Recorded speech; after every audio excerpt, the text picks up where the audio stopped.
Hey Trish, welcome back to Magnifloss. So in October of 2020, I put out a Facebook poll in our cherished Facebook group poll party, asking whether mainly aimed towards college students, asking them, do you remember the last time you learned some really immensely astounding fact or concept that made you go, wow, this is why I chose my major. This is awesome. Really happy to be able to study whatever I'm studying. And what was that fact? Can you share it in the comments of this poll? And I was actually really surprised at the amount of responses that I got. And one of the responses in particular really stuck with me. So one of the respondents said she was a marketing and psychology student, and she shared the story of Febreze, the cleaning spray that gets rid of bad odors. And the story goes like this. Okay, so apparently the chemical that is used in Febreze was kind of discovered by accident inside a lab. So one of the experimenters was an avid smoker, and one day he was working with a particular chemical called HPBCD, like hydroxy something. And he goes home, and his wife says, "Did you quit smoking because you don't smell all ashy and stuff today?" He says, "No."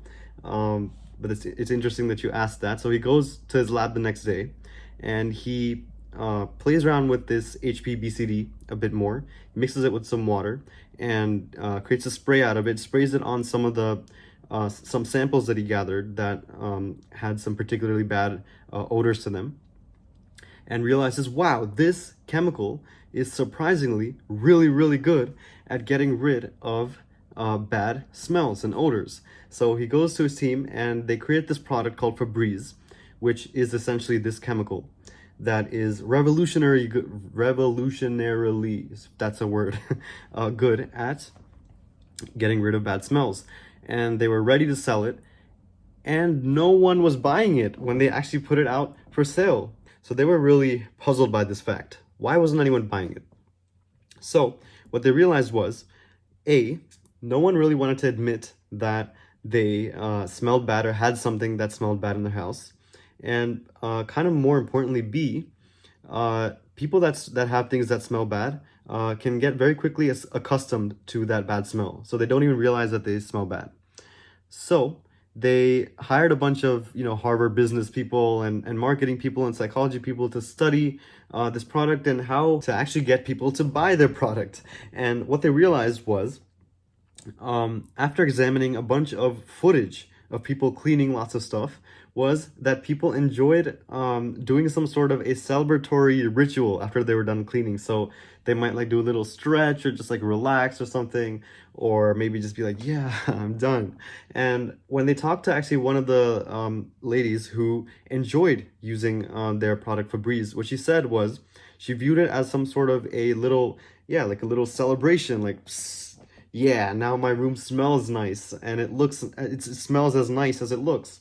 So what they realized from this was, maybe we shouldn't market this as something to get rid of bad smells, but something that makes cleaning fun. It's the final thing that you do after you're done cleaning to finish the job. It's a fun little celebration.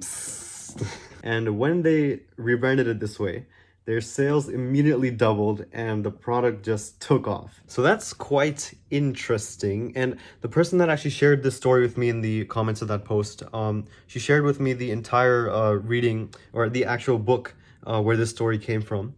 And I'll put that link in the description of this video for anyone who wants to read more about it. It goes a lot more into depth of the psychology of how we think and how to make or break habits and stuff like that. So very cool. But ever since then, I found myself thinking a lot more about what kinds of little decisions might have gone into basically like everything around me, like, like obviously like iPhones and stuff, and like a lot of design choices go into making these type of things, but also little things like, I might be overthinking this, but here's my theory. I feel like the little black container that comes with that like extra sauce and cheese come in when you order pizza from, I think it's Papa John's. I feel like the smoothness level of that container was like perfectly engineered so that when you're done pouring and you're tilting it back to the normal orientation, none of the sauce spills out onto the outer face. Like that's kind of a really annoying thing that happens when you drink out of a cup, right? When you're done drinking, some of it is like spilling on the outer edge and you need a coaster so it doesn't spill onto the table.